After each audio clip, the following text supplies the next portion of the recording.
안녕하세요. 저는 결혼 3년 만에 종지부를 찍은 30대 초반의 여자입니다.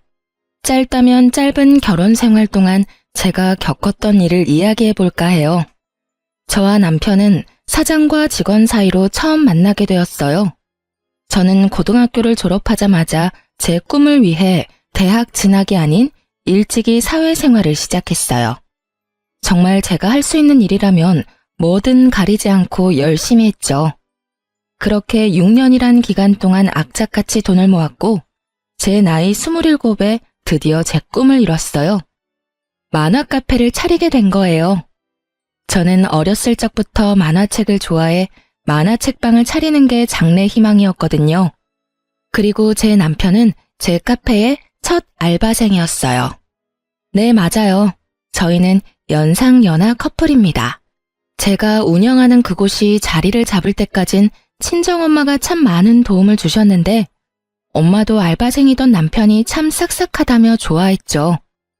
남편도 엄마를 편하게 생각해주어 농담도 주고받을 정도로 친하게 지냈기에 남편이 알바를 그만둘 때 저보다도 엄마가 정말 서운해했고요. 남편만큼 저희와 일하는 게 잘 맞는 사람도 없어서 남편이 그만두고 나서 알바생을 다시 구하는 게 정말 오래 걸렸어요. 그런 남편과 4년 후쯤 다시 만나게 되었습니다. 정확히 표현하자면 남편이 저를 찾아와 주었어요. 제가 여전히 그 자리에서 만화 카페를 운영하고 있다는 걸 알고 우리가 정말 깊은 인연이라는 생각이 들었다고 해요. 4년 후 다시 만난 그이는 어엿한 어른이 되어 있었어요. 좋은 회사에 취직해 앞날 창창한 직장인이었고요. 남편은 돌고 돌아 다시 만난 소중한 사람이라며 온 진심을 다해 저를 사랑해 주었어요. 그 마음에 저는 남편과 미래까지 약속하게 되었어요. 결혼 인사를 갔을 때 엄마가 남편을 바로 알아보곤 얼마나 좋아하셨는지 몰라요. 엄마, 나랑 결혼을 전제로 만나고 있는 사람이야. 엄마한테 가장 먼저 소개하고 싶었어요. 어머, 너 건이 아니니? 이게 무슨 일이야? 이게 어떻게 된 거야? 너희가 지금 교제 중이라고? 건강히 잘 지내셨죠? 너무 오래전이라 못 알아보실 줄 알았는데 저 알아보시겠어요? 어머, 얘는 더 멋져진 것 빼곤 그대로인데 어떻게 널 못 알아보겠어? 참 우리가 깊은 인연은 인연인가 보다. 이렇게 다시 만나게 되고 말이야. 네, 이제는 큰 사장님과 사장님이 아닌 장모님으로 더 깊은 인연으로 발전하기 위해 이렇게 용기 내서 찾아왔어요. 저희 결혼하고 싶습니다. 허락해 주십시오. 너무 이상하고 낯설다. 예전에 내가 알던 건희 모습 그대로라면 나는 너무 좋지. 그때 내가 내게 내 사위로 삼고 싶다고 했던 농담이 이렇게 현실이 될 줄이야. 정말 꿈만 같다. 내 딸 잘 부탁하네, 박서방. 저희 친정엄마는 제 남편이라면 무조건 승낙이라며 자기의 꿈을 이룬 것만 같다고 말씀하셨어요.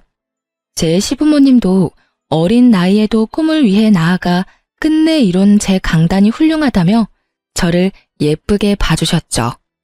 그렇게 저희는 양가 부모님의 큰 축복 속에 차근히 결혼 준비를 하며 딱 1년 후 성대한 결혼식까지 올리게 되었어요. 그때까지만 해도 저는 제 앞날이 꽃길일 거라 굳게 믿었고요. 하지만 그런 제 믿음은 서서히 금이 가기 시작해버렸죠. 바로 저를 탐탁지 않아 했던 단 한 사람 때문에요. 남편에게는 저보다 1살 어린 누나가 있었어요. 네, 저를 마음에 들지 않아 했던 유일한 사람이 바로 신우입니다. 신우는 저의 존재를 언짢아 했어요. 그 이유는 제게는 참 황당 그 자체였죠. 학력은 고졸해 고작 만화 카페를 운영하는 하찮은 사람이라며 자기 가족이 되기에 저는 너무도 부족하다고 여겼어요. 제 신우는 대학을 졸업하자마자 대기업에 취직까지 한 똑똑한 사람이에요. 직장인으로 지내면서도 배움에 대한 집착이 여전히 컸던 사람이라 가방끈 짧은 저를 성에 차지 않아 했어요. 그런 사람이 있는 집안에 왜 시집까지 갔느냐고요? 그만큼 저는 남편을 사랑했고 또 시부모님도 제게 참 잘해주셨으니까요. 시부모님은 신우가 제 험담이며 무시할 때 늘 제 편에 서주셨거든요. 도대체 건이 너는 쟤 어디가 좋다고 결혼까지 하겠다는 거야? 우리보다 한참 부족한 저런 애가 시집을 오면 집안 망신인 거 몰라? 대학 문턱도 못 밟은 데다 다른 것도 아니고 만화 카페? 진짜 허접하다 못해 볼품없잖아. 난 정말 이 결혼 싫어. 반대라고. 어허, 예비 며느리 앞에서 예의를 갖춰라. 아무리 철이 안 들었다지만 나이값도 못하고 사람을 단면만 보고 판단하는 것만큼 어리석은 짓도 없다. 매사에 깊이 생각하고 경솔한 언행은 삼가해라. 다른 면에서는 너보다 훌륭한 점이 많은 아이란 걸 왜 몰라? 아빠, 무슨 그런 망발을 해. 내 어디가 어때서 저런 뭐 하나 잘난 것 없는 저희랑 비교하느냐 말이야. 내가 보기엔 나 빼고 여기 있는 모든 사람이 다 어리석다고. 누나, 말 조심해. 나랑 미래를 약속한 사람이야. 지금처럼 무시하는 태도 더는 못 참아. 자기 꿈을 위해 포기할 줄 알고 또 명확히 선택할 줄 아는 멋진 사람이야. 누나나 나처럼 부모 그늘에서 더 쉽게 모든 것을 얻은 우리와는 비교도 안 될 만큼 현명한 사람이라고. 저는 제 가치를 분명히 알아봐주는 남편과 시부에게 감사했어요. 이런 가족이라면 신우의 미움쯤이야 감내할 수 있을 거라 생각했고요. 저는 제게 마음 써주는 시부모님이 좋았고, 그래서 자주 함께하며 예쁨 받기 위해 더 노력했어요. 시댁에서 예쁨을 받는다면 모든 며느리가 걱정하는 고부 갈등쯤은 잘 극복하며 정말 딸처럼 시댁 사랑받으며 지낼 수 있을 테니까요. 하지만 여러 차례 시부모님께 쓴소리를 들은 신우는 변함없었어요. 이미 저를 색안경 끼고 바라보았기 때문에 제 노력을 무시하고 저더러 시부모까지 꼬여낸 불려우라고 했거든요. 태생이 꼬리치는 팔자를 타고 나서 똑똑한 신랑을 꼬셔낸 것도 모자라 시부모님까지 꿰어내려 아양을 떨어댄다고 저를 너무 싫어하더라고요. 오죽하면 한참 결혼 준비에 눈코 뜰 새 없이 바쁜 날들을 보내고 있을 때 시댁 식구들 모르게 제게 찾아와서는 못나게도 굴었어요. 나보다 나이 조금 더 먹었다고 가르치려 들지 말고 잘 들어. 더는 눈꼴셔서 못 보겠으니까 이만큼 우리 가족 기만하면서 재미 봤으면 어쩌지 못할 관계까지 가기 전에 그만 내 동생이랑 헤어져. 내 동생이랑 결혼해서 기구한 팔자 펴볼 생각인 거 누가 모를 줄 알아? 저는 어머님과 아버님을 기만한 적이 없어요. 형님, 그리고 건희 씨와 헤어질 마음도 없고요. 모두 좋은 분들이라는 걸 너무 잘 알아요. 물론 형님도 좋은 분일 거라고 생각해요. 저의 어떤 부분이 마음에 들지 않는지 잘 알아요. 제가 꿈을 위해 했던 선택들이 오답이라고 여기시는 거죠. 하지만 꼭 대학을 나와야지만 인성이 갖춰지는 건 아니잖아요. 제 학력과 직업만으로 판단 마시고 저라는 사람을 좀 찬찬히 봐주세요. 네가 뭔데 내가 좋은 사람이고 아니고를 판단해. 머리도 멍청한 게. 아는 척하고 싶은 거 누가 모를 줄 알아? 잔말 말고 내가 좋은 말로 할 때 파혼해. 개망신 당하고 싶은 거 아니면 내가 시키는 대로 하는 게 좋을 거야. 물론 이 이야기가 우리 가족 귀에 들어갔다간 넌 내 손의 끝인 줄 알아. 내 동생이 현명한 사람이라니까 얼마나 현명한지 헤어짐으로 증명하라고. 아니요, 지금 분명히 말씀드릴게요. 저는 형님으로 인해 파혼할 생각은 없어요. 형님이 뭐라고 말씀하시든 제게는 안 통한다는 말이에요. 아직 저를 받아들일 준비가 안 되셨다는 거 명확히 알았으니 제가 앞으로 형님께 더 좋은 모습 보이도록 노력할게요. 그러다 보면 형님도 제 있는 그대로를 봐주실 날이 올 거라고 믿어요. 진짜 말이 안 통하는 인간이네. 내 동생한테 기생할 생각 말고 너 갈 길 가라니까. 동네 만화방이나 하는 게 뭐 잘났다고 우리 집안 사람이 되겠대. 지금 네가 운영하는 카페 문 닫고 싶어? 어? 동네 장사가 얼마나 우스운 건지 네가 몸소 체험을 해봐야 정신 차릴래? 형님, 저더러 너너거리면서 말하는 건 조심해주세요. 제가 나이도 더 많은데. 이렇게 존댓말까지 써가며 존중하는 이유도 가족들 사이니까 좋은 마음으로 대하기 위해서거든요. 형님도 아무리 제가 마음에 안 들어도 언행에 신중을 기해주세요. 동네 장사 우습게 여기시는 건 형님 같은데 그게 아니라는 걸 증명해드릴게요. 저는 못나게 구는 신우를 패기 있는 자세를 일관하며 상대했어요. 남편도 그리고 시댁 식구 그 누구도 모르는 제 카페의 매출까지 보여주며 배움이 좀 짧다고 무시해도 되는 건 아니라는 걸 증명했죠. 어줍잖게 자신이 잘 나간다 생각하는 신우의 기세를 누를 만한 무기로는 충분하다고 생각했거든요. 실로 신우는 제 만화 카페의 매출을 알고는 놀라 입만 뻥끗하더라고요. 저는 한 방 더 먹이기 위해 대략 순수익을 알려주었어요. 그러자 충격이라도 먹은 표정을 하고는 아무 말 없이 돌아갔어요. 그 뒤로 팔 잡히려고 남편을 꼬셨다는 말이 쏙 들어갔어요. 그건 제 순익이 자신의 월급보다 많았기 때문이었을 거예요. 하지만 고작 매출을 밝힌 걸로 신우의 마음을 얻을 수는 없었어요. 팔자를 운운하며 해대던 불쾌한 말 대신 머리에 든 것도 별로 없는 게 잔꾀만 많아서 돈을 벌었다고 또 다른 불쾌한 말로 시비를 걸었으니 말이에요. 아마도 대기업에 다니는 자신보다 돈을 잘 버는 게 자존심이 상했던 거겠죠. 그래도 신우는 그 후로 한동안은 대놓고 저를 갈구는 일은 없었어요. 파혼에 관한 이야기도 더는 거론하지 않았고요. 하지만 그렇게 잠자코 있는 동안 저를 어떻게 괴롭혀야 속이 시원할지 머리를 굴리고 있었다는 걸 결혼식 날이 되고서야 알게 되었네요. 낯설게도 예식 당일 한참 이른 시간임에도 신우는 일찍이 찾아와 정말 해사한 표정으로 결혼 축하한다며 저를 안아주기까지 하는 거예요. 저는 그런 신우의 모습이 매우 낯설었지만 다른 의심의 여지는 없었어요. 이미 결혼식 당일이고 저를 무시하긴 했지만 전보다 심하지도 않았거든요. 그저 이미 엎어진 물 받아들이기로 했나 보다 하고 생각했어요. 그런데 그건 그저 제 순수한 생각일 뿐이었다는 걸 결혼식이 시작한 후에야 알게 되었어요. 신우가 제게 축하 인사를 하며 살짝 안아줄 때 손에 쥐고 있던 차키를 제가 입고 있던 드레스 위로 떨궜어요. 당연히 그 차키를 줍기 위해 신우는 잠깐 몸을 숙였고요. 저는 이 행동을 대수롭지 않게 여겼지만 이 행동이 저를 참 난감하게 만든 문제의 행동이었어요. 예식이 시작되고 신부 입장을 하는 순서에 난감한 일이 벌어진 거죠. 바로 제 드레스 밑단이 갈기갈기 찢어져 있었다는 겁니다. 하는 수 없이 저는 그 찢어진 드레스를 입고 결혼식을 진행해야 했어요. 가장 행복해야 할 그날 제 기분은 엉망진창이 되어버린 거예요. 그 흉한 드레스를 입고 사진 촬영까지 해야 했으니 멀쩡할 리 없잖아요. 모두가 수군거리는 하객석, 통쾌한 표정으로 웃고 있던 신우를 보니 속에서 화가 치미는 걸 숨길 수 없더라고요. 저는 예식이 끝나자마자 곧장 신우에게 찾아가 참고 있던 화를 터뜨렸어요. 이게 도대체 뭐 하는 짓이에요? 어떻게 다른 날도 아니고 결혼식을 이렇게 망칠 수 있냔 말이야. 아무리 내가 마음에 안 들어도 그렇지 어떤 생각을 가졌으면 이런 일을 저질러요? 형님이 다 물어내요. 당신이 찢어버린 드레스도 다 망쳐버린 결혼식도 전부 다 물어내.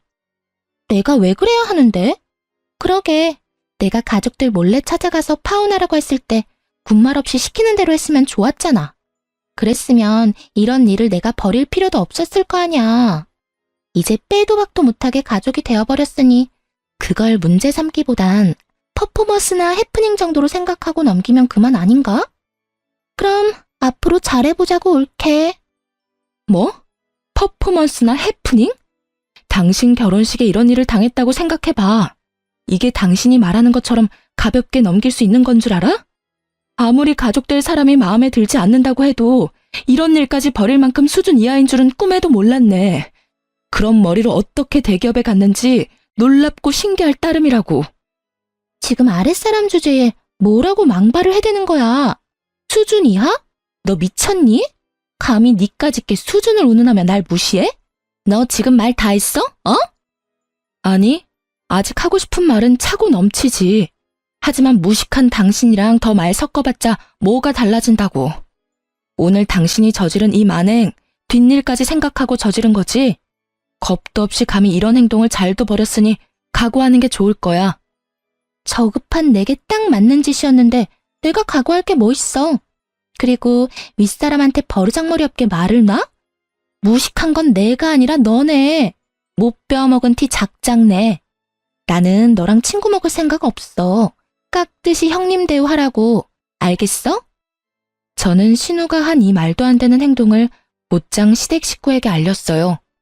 그날 시부모님은 신우의 등짝을 연신 두들겼고 눈 똑바로 뜬 채로 저를 노려보는 신우를 대신해서 시모와 시부가 저에게 고개까지 숙여 사과했어요.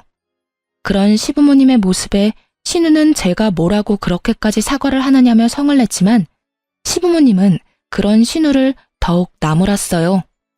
남편도 자기 누나가 모자라도 한참 모자라다며 행복해야 할 날 이런 사고가 생겨 미안하다고 하더라고요. 저는 시부모님과 남편에게 처음으로 목소리를 높였어요. 다시는 신우로 인한 피해를 입는 일은 없게 해달라고 당부했어요. 제 말에 시모가 나서서 앞으로는 신우와 마주칠 구실은 절대 만들지 않겠다며 약속했어요. 저는 이 문제로 시부모님을 더 난처하게 만들고 싶지는 않아 시부모님에게는 돌아가겠다 가볍게 인사만 한 뒤 시댁을 빠져나왔어요. 그날 이후 한동안은 시부모님은 제 눈치를 살폈어요. 그건 그것대로 참 마음이 불편하더라고요. 그리고 가족 사이인데 시댁에서 지내는 신우를 전혀 마주치지 않은 채 지낼 수 있겠어요? 결혼 초에는 신우와 제가 만나는 접점이 없도록 신경 써주긴 했지만 그것도 얼마 가지 못했어요. 대명절이나 시댁이 치르는 제사 때 며느리인 제가 매번 빠질 수는 없는 노릇이니까요. 신우는 그런 일을 버리고도 여전히 당당한지 저와 마주칠 때마다 꼭 저더러 이렇게 말했어요. 처음 몇 번은 저도 큰 내색하지 않았지만 날이 갈수록 서운함은 쌓이고 속상해서 나중에는 따지게 되더라고요. 적당히 가족 행세하고 그만 내 동생과 갈라서는 게 어때? 너 하나 때문에 우리 식구가 다 불편한 거 안 보이냐고. 불려울을 이렇게 마주하고 있으려니까 불쾌하고 소름 끼쳐서 마음 편히 집에 있을 수가 없네 진짜. 도대체 꾸준히 제게 왜 그러시는 거예요? 제 어디가 그렇게 마음에 안 들어서 사람을 그렇게 못 잡아먹어 안달인데요. 이제 가족까지 된 마당에 이렇게까지 일관되게 저를 배척하는 이유가 뭐냐고요. 그걸 몰라서 물어? 이래서 가방끈 짧은 것들은 말이 안 통해. 나는 가족으로 받아들인 적도 없는데 우리가 무슨 가족이야? 나는 너처럼 저급한 애랑 가족될 생각이 전혀 없어. 결혼했든 안 했든 넌 그저 내겐 외지인이고 우리 가족 꼬여낸 여울 뿐이라고. 그런 저급한 것이 내 집에 마음대로 들락거리는데 기분 좋을 사람이 어딨어? 안 그래? 제발 그만 좀 해요. 이렇게 매번 형님과 언쟁하는 것도 이제 지친다고요. 제가 형님이랑 결혼했어요? 네? 형님이 여전히 반대하는 마음이라고 해도 의미 없다는 거 아시잖아요. 제가 도대체 뭘 그리 잘못했다고 이리 지독하게 절 미워하시는 건데요. 시부모님과 남편에게 최선을 다하고 있는 제게 왜 이러세요, 정말. 누가 내 가족들한테 잘하라고 시켰어? 네가 하고 싶어서 하는 거면서 왜 나한테 언성을 높여? 그런 거 안 해도 된다니까? 그냥 우리 집에서 좀 사라져 주라고. 네 갈 길과 우리 가족의 갈 길은 다르다고. 네가 사는 그 싸구려 삶에 내 가족들까지 넣지 마. 그게 난 불쾌하다고. 네 존재가 내겐 그저 끔찍한 암덩어리 같다고. 말 가려서 하세요. 제가 일건 모든 걸 싸구려 취급하지 마시라고요. 형님께서 저에 대해 뭘 얼마나 잘한다고 그렇게 치부하시는 건데요? 지금의 저는 제 모든 노력의 결실이 되어 만들어진 모습이에요. 형님과 다른 길을 걸었다고 제가 그런 취급을 받아도 되는 게 아니라고요. 네 노력이 얼마나 하찮은지 보여주는 거네 그럼. 넌 죽었다 깨어나도 내 가족이 될 수 없어. 그러니 제발 좀 내 눈앞에서 사라져줘. 아니, 우리 가족 앞에서 없는 사람이 되어줘. 널 이렇게 마주하는 순간순간 우라가 치밀어 미치겠다니까? 결국 저와 신우는 긴 말다툼으로 번졌고 그날 이후 저는 시댁에 찾아가지 않았어요. 제가 아무리 노력한들 달라지는 건 없다고 느꼈거든요. 시부모님도 시댁에 들르지 않는 저를 이해하는 듯 했어요. 자기들의 딸이 며느리인 저를 매몰차게 밀어내니 어쩔 도리가 없었겠죠. 그렇게 시댁과 거리를 두고 지낸 지 6개월쯤 됐을까요? 그 기간 동안 무슨 일이 생겼던 건지 신우가 제게 먼저 연락을 해왔어요. 그것도 아주 나긋나긋한 목소리로 제게 잘 지냈냐는 안부를 다묻더군요. 하지만 저도 결혼식 날 당했던 전적이 있어 쉬이 경계가 풀어지지 않았어요. 그런데 신우가 제게 꼭 부탁할 것이 있다는 거예요. 절대 못나게 굴 생각으로 연락한 게 아니라며 시간 좀 내달라고요. 그리도 저를 하대하던 신우가 돌연 부탁이라니 어떤 걸지 전혀 짐작도 가지 않았어요. 저는 카페 자리를 비울 수 없던 터라 제 만화 카페로 와달라고 했고 그렇게도 끔찍해하던 제 만화 카페까지 흔쾌히 오겠다고 하더군요.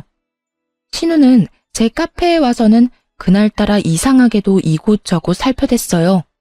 저는 그런 행동이 너무도 의아했지만 혹시나 직장을 그만두고 사업이라도 벌이려는 건가 하는 생각이 들더라고요. 물론 제가 입 밖으로 그 말은 꺼내지 않았지만요.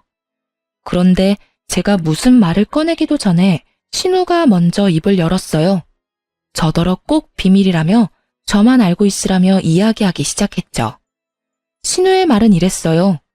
얼마 전 직장에서 부당한 일을 당하게 되었고 그로 인해 번아웃이 왔다고요.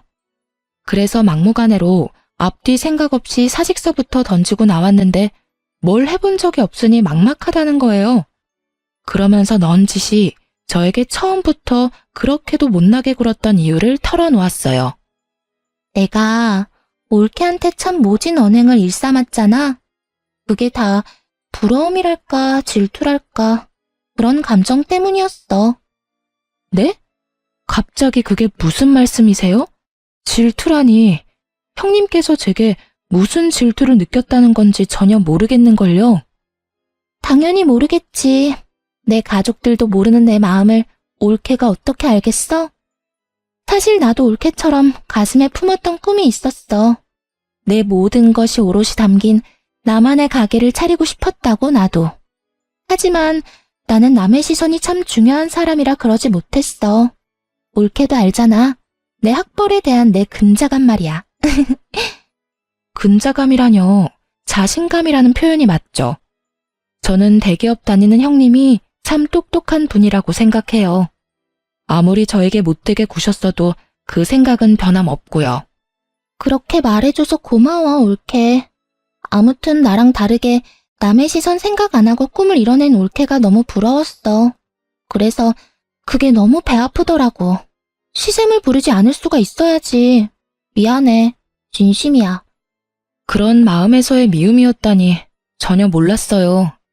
그런데 갑자기 제게 이런 말씀을 하는 이유를 좀 물어도 될까요? 나도 일이 이렇게 된 김에 나만을 위한 무언가를 이루고 싶어. 그런데 아무것도 모른 채로 맨 땅에 헤딩하는 것보단 이미 그 길을 걸어온 올케에게 털어놓고 도움을 받고 싶어서 말이야. 혹시 날 좀 도와줄 수 있을까? 이 기회로 형님과 좋은 관계로 발전할 수 있다면 제가 할 수 있는 최대한 도움을 드려야죠. 구체적인 계획은 있으세요? 괜찮다면 제게 알려주시면 좋겠어요. 사실 아직 구체적으로 뭔가 계획을 세우진 못했어. 나한테도 너무 급작스러운 상황이라서. 저기 그래서 말인데 괜찮다면 올케네 가게에서 아르바이트라도 하며 일을 좀 배울 수 있을까? 신우의 고백은 정말 예상치 못했던 이야기였어요. 제 도움이 필요하다며 사과까지 하는 신우를 어떻게 돕지 않을 수 있겠어요? 드디어 저를 가족으로 인정받는 것 같아 들뜨기까지 했던걸요. 저는 신우의 부탁에 마침 2호점을 준비 중이었던 터라 1호점을 저 대신 관리해줄 직원으로 신우를 고용하면 좋겠다는 생각에 흔쾌히 신우의 부탁을 들어주었어요. 신우는 처음 한 달 동안은 제게 적극적인 태도로 일을 배웠어요. 가끔 손님이 없어 한가할 때는 신우와 시시콜콜한 이야기까지 나누며 정말 더없이 좋은 날들을 보냈죠.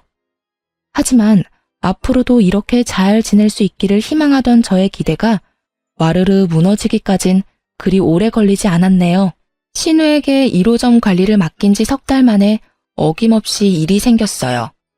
그날은 제가 2호점 오픈 준비가 거의 끝나갈 쯤이기도 하고 신우가 첫 달과는 달리 시간이 갈수록 업무에 관한 미흡한 부분이 많아져서 넌지시 이야기도 할 겸 식사 자리를 함께 하려고 했죠. 그렇게 평소보다 조금 일찍 1호점으로 넘어갔어요. 그런데 제 만화 카페가 정말 난장판도 이런 개판이 없다 싶을 정도로 엉망인 거예요.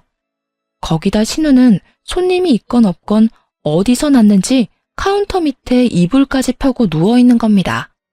저는 그런 신우 모습에 머리 끝까지 화가 났어요. 이게 다 무슨 꼴이에요? 여기 이렇게 누워 계시면 어떡해 해요? 손님이 안 계신 것도 아니고 카페도 엉망진창인데 이리 태평하게 쉬고 있으면 안 되죠. 관리할 게 뭐 있어. 손님들한테 책 보고 나면 밤납대에 꽂지 말고 제자리에 바로 꽂아두라고 말해놨어. 그리고 먹은 음식들은 이따 퇴근하기 전에 몰아서 설거지하는 게 편하잖아. 그릇 부족하면 다 떨어졌다고 하면 그만이고. 옳게. 사장이라고 유난 떨지 마. 꼴 사나워 보여. 형님, 저더러 도와달라고 하신 지 얼마나 되셨다고 이렇게 의욕 없이 퍼질 수 있어요. 그리고 어쨌든 제가 매달 노동값을 지불하는 입장인데 이렇게 관리가 안 되면 제가 어떻게 월급을 챙겨드려요? 참 더럽게 쫑알대네. 월급 얘기가 나와서 말인데 내가 생각해보니까 이렇게 내가 시간 낭비할 필요 없지 싶어. 어차피 끝까지 나 돕기로 하고 시작한 거잖아. 그러니까 그냥 잔말 말고 1호점 매출 딱 절반 떼서 매달 나한테 보내. 지금 무슨 말도 안 되는 소리를 하시는 거예요. 제가 왜 카페 매출에서 절반이나 형님께 드려요? 노동한 값으로 치면 지금 돈을 주는 게 맞나 싶을 정도라고요. 올케가 나 도와주겠다며. 이제 와서 모르쇠 하면 안 되지. 계속 주라는 것도 아니고 내가 당장 하고 싶은 게 생겼거든? 그게 자리 잡기 전까지 자금이 필요할 거 아니야. 그러니까 나 이렇게 부려먹으면서 돕는 척 말고 그냥 돈으로 편하게 도와주라고. 형님이 제 자식이라도 돼요? 아니, 자식도 그렇게 거저먹으려고는 안 하죠. 어떻게 그런 뻔뻔한 요구를 할 수 있는지 황당할 뿐이네요. 오늘까지 근무하신 거 계산해서 입금해 드릴 테니까 내일부턴 나오실 필요 없어요. 그리고 형님 말한 것처럼 할 생각도 없으니 꿈도 꾸지 마세요. 매출 절반 상납하는 게 뭐 어려운 일이라고 또 사람 승질을 건드려? 허드렛 일 투성이인 이 일을 내가 왜 해야 하는데? 가치도 없는 이 거지 같은 일을 왜? 네가 그럼 그렇지. 니까지 것이 뭘 얼마나 위대한 일을 했겠어? 다음 달부터 매달 총 매출의 반 나한테 상납해. 돕겠다고 입 밖으로 말을 뱉었으면 찍소리 말고 내가 시키는 대로 해. 저는 끝까지 단호하게 그럴 수는 없다고 거절했어요. 그리고 다시는 제 카페에 발도 들일 생각 말하고 딱 잘랐고요. 그런데 그때부터 신우는 내게 돈을 맡겨놓기라도 한 사람처럼 매일같이 저를 찾아와서는 돈 타령을 하며 저를 볶아댔어요. 정말 이렇게까지 더럽게 얽힌 인연이 있을까 싶을 정도로 징글징글 하더라고요. 돈 타령만 했으면 나았을까요?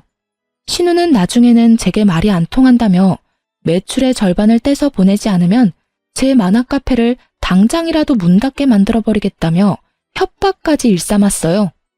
그리고 형님이 제 카페에서 잘린 지 딱 한 달 되던 날, 저는 당연히 상납하지 않았고 신우가 또 찾아왔어요. 제 카페에 들어와서는 책꽂이에 꽂혀있던 책을 모두 끄집어내고 인기 있는 책들은 다 찢어버리고 가게의 모든 물건을 파손해댔어요. 폐악질도 이런 폐악질이 없다고 느낄 정도로 그 짧은 시간에 카페 내부를 난장판으로 만들더라고요. 힘이 어찌나 센지 아무리 뜯어 말려도 말려지지도 않았고요. 어쩌다 이런 일까지 겪게 된 걸까요? 제 꿈을, 제 모든 걸 신우는 그렇게 짓밟았습니다. 저는 통제되지 않는 신우를 신고했어요. 경찰이와 제압하고 나서야 정신 나간 신우를 막을 수 있었어요. 저는 남편과 시부모님한테 이 사실을 모두 알렸어요. 그리고 영업방해로 신우를 고소했어요. 시댁 식구들은 제게 결혼식 때 있었던 사건처럼 사과하며 천처해달라고 하더군요. 시모는 자기가 전부 변상할 테니까 가족끼리 일 크게 만들지 말라는 말까지 했고요. 저는 그런 시모에게 제가 가족이 맞긴 하냐고 따져 물었어요. 제가 정말 가족이 맞긴 해요? 왜 늘 저만 당신들과 잘 지내기 위해 노력해야 해요? 형님이 저더러 돈을 내놓으래요. 잘 지내고 싶으면 돈을 주래요. 이게 어머님께서 말씀하시는 가족이 맞아요? 미안하다. 정말 미안해. 내가 이렇게 사과하마. 그러니 제발 노여움 풀고 내 딸 좀 모진 일 당하지 않게 선처해 주렴. 제발. 그럼 제가 당신 딸에게 당한 모진 일은요. 그간 두 눈으로 보셨으니까 다 아실 거잖아요. 저 법대로 할 거예요. 선처 따위 없습니다.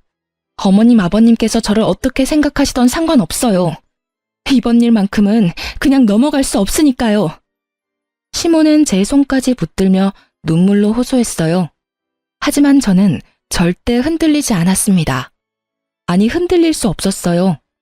저를 모욕해왔던 건 이악 물고 참아왔지만 제 전부를 이렇게 망쳐버린 신우를 용서할 수 없으니까요. 거기다 제게 협박까지 한 신우만을 걱정하잖아요. 협박을 받은 건, 피해 입은 건 바로 저인데 시댁 식구 중 그 누구도 제게 먼저 괜찮냐고 말을 건넨 사람은 없었어요.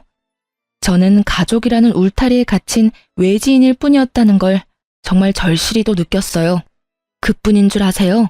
신우는 제게 신고당한 그 상황에서도 일말의 반성도 없었어요. 아니, 도리어 배째라는 식으로 뻔뻔하게 나왔죠. 니까짓게 합의 안 해주면 어쩔 건데 이런 식으로요. 남편은 어땠냐고요? 여지없이 신우의 편을 들더군요. 그래도 자기의 누나인데 어떻게 이렇게까지 할 수 있느냐며 원망을 쏟아내면서 말이에요. 당신이 누나더러 돕겠다고 했다며. 그래서 누나도 든든한 백이 생긴 거라고 생각했던 거겠지. 그리고 대기업까지 다닐 정도로 우리 누나는 많이 배운 사람이고 많은 경험이 있는 사람이야. 그런 사람이 당신에게 돈을 요구했다는 게 말이나 돼? 그럼 지금 내가 전부 거짓말이라도 하고 있다는 거야? 당신 누나가 내 카페를 그렇게 만든 게 전부 내게 돈 뜯어내려다 실패해서라고 몇 번 말해. 그 대기업 다니는 잘난 누나가 직접 이 사다를 만든 거라니까? 이유가 뭐든 당신이 돕겠다고 나섰잖아. 당신이 선택해놓고 이제 와서 이렇게까지 모질게 굴어야 해? 어떻게 사람이 그럴 수 있어. 가족이 가족을 상대로 어떻게 이래. 당신 말대로 내 도움이 필요하다면 기꺼이 돕겠다고 했어. 하지만 형님의 만행을, 나에게까지 미친 피해를 모두 감당하겠다고는 한 적 없어.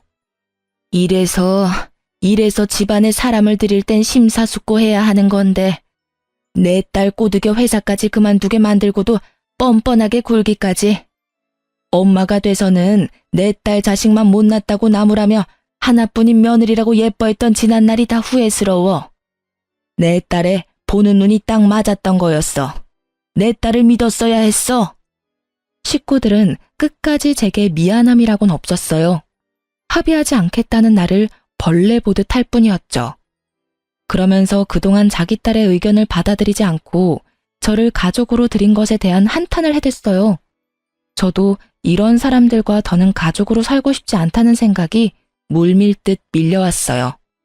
그래서 남편에게 그 자리에서 이혼을 요구했습니다. 우리의 관계 속에서 남는 건 미움뿐이었으니까요. 그런데 참 웃긴 건 남편도 자기 가족을 건드렸다며 저를 상대로 소송을 걸겠다고 소리치더군요. 남편의 말을 듣는데 아무리 물러터진 저라도 어떻게 참고 고분고분 있을 수 있겠어요. 이혼 이야기를 막 꺼냈을 때만 해도 합의 이혼으로 깔끔하고도 간결하게 관계를 정리하고 싶었지만 그 마음마저도 사라졌고 곧장 소송을 걸었어요. 물론 그 후로 신우와 관련된 사건 신고에 남편과의 이혼 소송까지 법적 다툼으로 미칠 노릇이었어요. 거기다 신우로 인한 제 카페에 큰 손실까지 감당하며 다시 처음부터 시작하는 마음으로 임하다 보니 힘든 날의 연속이라고 해도 과언이 아닐 정도였죠. 그 와중에 시부모님은 그렇게도 저를 찾아와 악담을 퍼부어댔어요. 시부는 저더러 만화 가게나 하는 못 배운 것이라며 신우와 똑같은 말로 저를 무시해댔고 시모는 저더러 야살스럽다는 말까지 하더군요. 이제야 결혼 전 저에게 강단 있다는 말을 했던 시부모의 본심을 알게 되었어요. 가방끈 짧아도 사업 능력이 좋은 것 같아 나중에 큰 쓸모가 있겠거니 했더니 우리 뒤통수를 칠 줄이야. 예쁘다 예쁘다 하며 지내주니까 진짜 네가 뭐라도 된 것 같았냐? 정말 생각하면 할수록 우라가 치밀어. 알아? 제발 저 좀 찾아오지 마세요. 진절머리가 나서 미치겠다고요. 그리고 저를 이용해 먹으려고 했다는 그 불쾌한 말도 집어치우시고요. 이렇게 되바라진 애라는 걸 진작 알았더라면 내가 고분고분하게 결혼 승낙을 하진 않았을 거야. 모든 게 제 탓인 것처럼 그렇게 말씀하지 마세요. 어머님, 아버님께서 자식 교육을 그따위로 시켜서 이런 상황에까지 이르게 된 거잖아요. 그러니까 제발 저 좀 내버려 두세요. 이혼 소송 중에 적당히 좀 하시란 말이에요. 그래, 네가 이제야 본 모습을 보이는구나. 이 악독한 것. 내가 이런 네 두 얼굴에 속았어. 참한 모습으로 평생 우리 가족 뒷받침이나 되어주었으면 좋았을 텐데 이게 무슨 날벼락이냔 말이야. 그 배려심 깊던 시모는 더는 찾을 수 없었어요. 아니, 그동안 속내를 숨기고 연기를 잘해오던 시모가 없어진 거죠.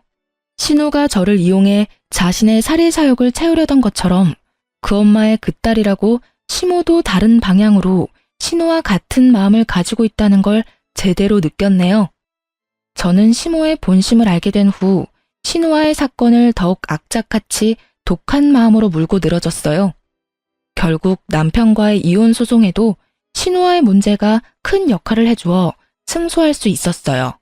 그러니 위기의식이 좀 들었는지 그제야 저를 탓하던 남편이 찾아와서 이혼 승소도 했으니 신우 일은 그만 멈춰달라며 원하는 것은 뭐든 다 들어주겠다고 하더군요.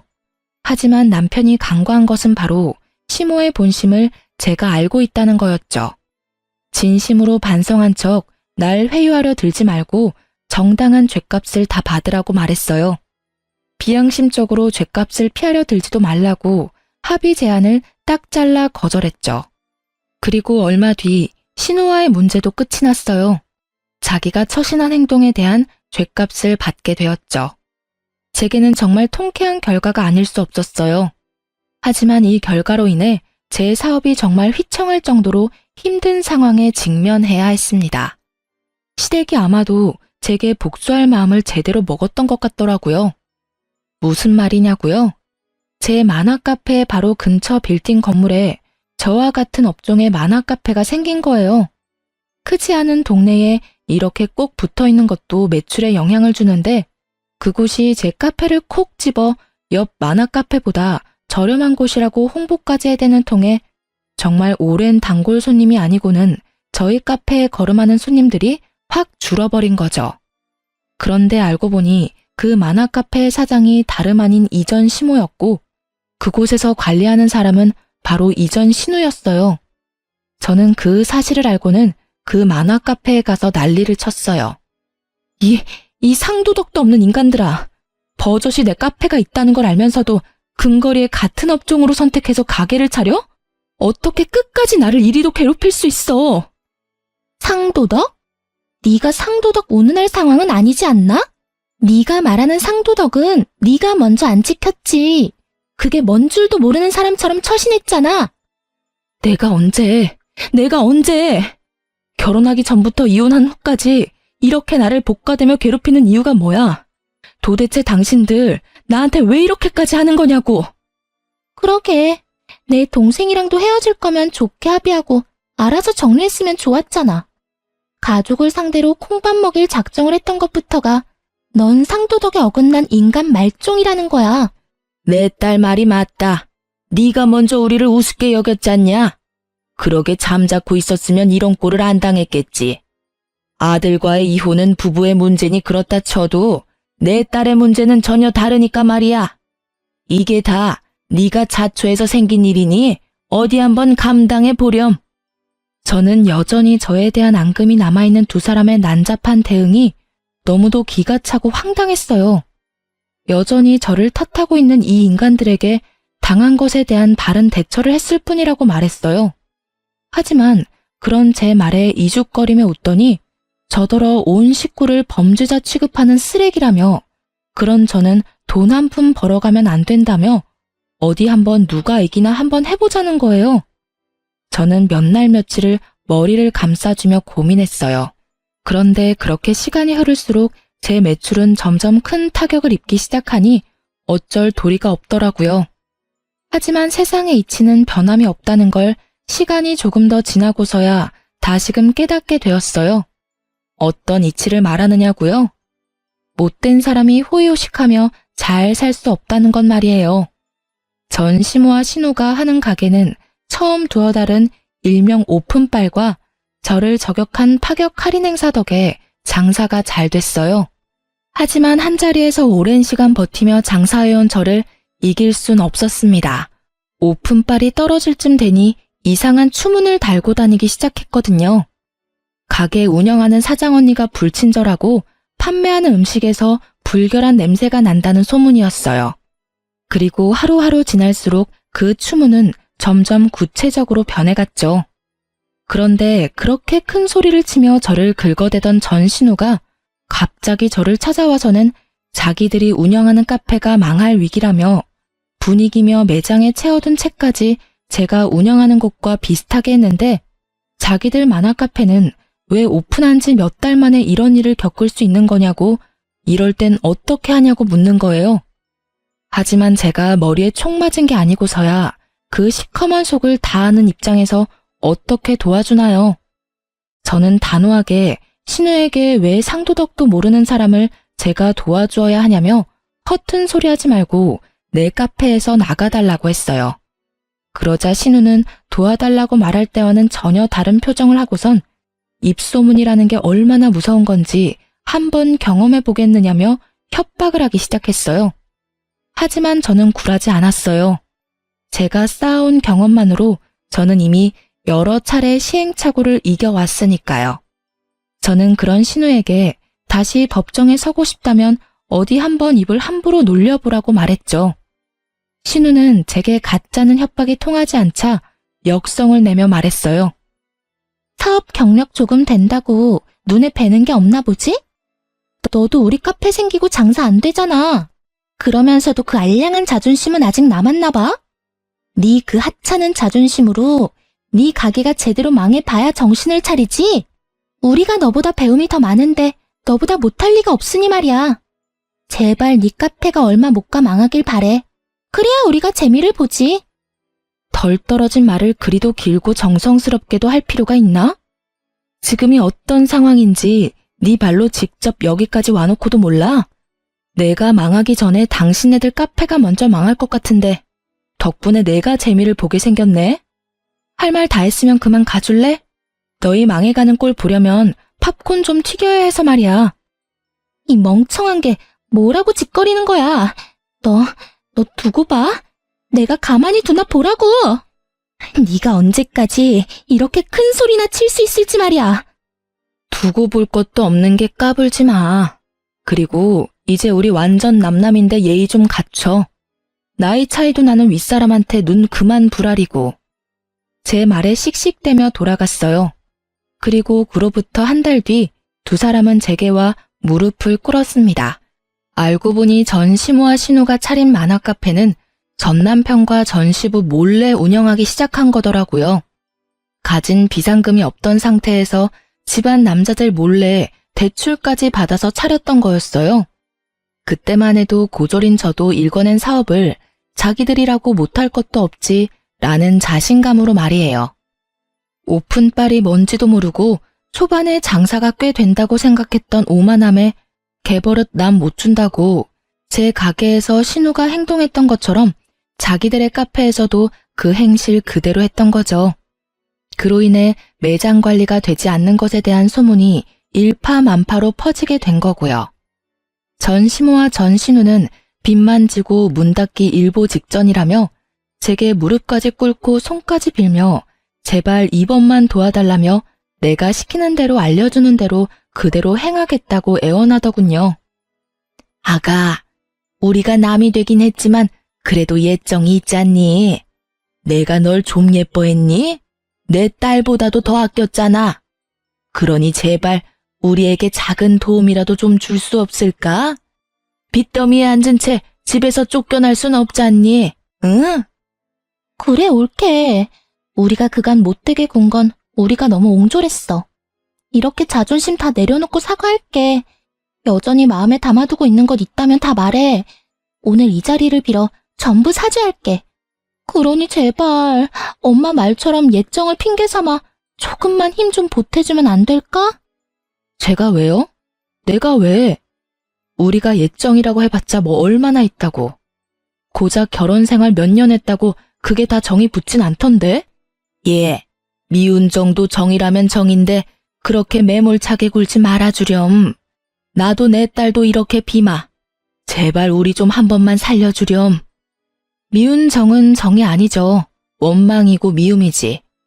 전에는 늘 제게 매몰차게 구시던 분들이 아쉬울 땐 더없이 나긋하게 구니까 혼란스럽네. 막말로 제게는 그곳이 망하는 게 더 좋은걸요? 오픈할 때 제 카페를 저격하는 글로 손님까지 뺏어가 놓고 이제와 이렇게 염치 없이 구는 거 정말 별로거든요. 다시는 이런 부탁한다고 찾아와서 마음대로 무릎 꿇고 그러지 마세요. 남보다 못한 사이끼리 도와달라는 말 자체가 무례한 거니깐요. 도울 가치도 없는 전시모아 신우를 카페에서 내쫓았어요. 그 후로 정말 얼마 못 가 전시모아 신우가 운영하던 만화 카페는 폐업하고 말았습니다. 그렇게 첫 사업을 망한 전시모아 신우는 제가 도움만 줬더라면 다시 일어설 수 있었다며 또다시 저를 원망하며 몇 번이나 더 찾아와 해코지를 했어요. 하지만 저는 끄떡도 하지 않았죠. 한 번만 더 내 카페를 찾아와 행패를 부린다면 시부에게 모든 사실을 말하겠다며 엄포를 놓았어요. 월세도 감당 못할 정도로 쫄딱 망해서 초기 자금도 제대로 회수하지 못한 채 빚만 남은 상태라는 걸 알고 있다고 말이죠. 이후로는 더 이상 행패를 부리러 찾아오진 않았어요. 그 후로 1년이 지난 지금까지도요. 저는 그 힘든 시기를 거치면서도 정말 열심히 살았어요. 그 덕에 2호점까지 안정적이게 자리를 잡아가고 있는 중이랍니다. 직원까지 고용해 전보다 편하게 일하고 있거든요. 많지 않은 나이에 이혼 딱지를 달고 살아가는 건 썩 유쾌하지는 않지만 그렇다고 제 이혼을 후회하지도 않아요. 이혼이라는 제도를 택한 건 제가 했던 수많은 선택 중에 손에 꼽을 만큼 잘한 선택이라고 여기니까요. 지금은 제가 좋아하는 걸 직업으로 삼고 또 이걸 이만큼 성공적으로 이뤘다는 것이 그저 자랑스러울 뿐이며 앞으로의 제 미래가 기대되거든요. 이제 제 곁에 남아있는 사람이 선하고 좋은 사람들만 남았다는 사실이 저에겐 큰 힘이 되거든요. 그 사람들에게만 오롯이 베풀며 살아가면 된다는 것이 더할 나위 없이 마음 편한 일이에요. 제 부모님께서는 짧은 결혼 생활을 끝마치고 다시 싱글이 된 저를 처음엔 많이 안타까워 하셨어요. 하지만 제 선택을 인정해 주셨고 열심히 살아가고 있는 제 모습을 보며 늘 흐뭇해 하시네요. 아직도 저는 청춘이기에 앞으로도 많은 선택의 기로에 놓이겠죠. 부디 그 수많은 선택이 제 삶을 더욱 의미 있게 채워갈 수 있는 행운으로 가득하길 바라며 제 짧고도 파란만장했던 이야기를 마칩니다. 부디 제 사연이 시청자분께 재미를 선사했기를 바랍니다. 감사합니다.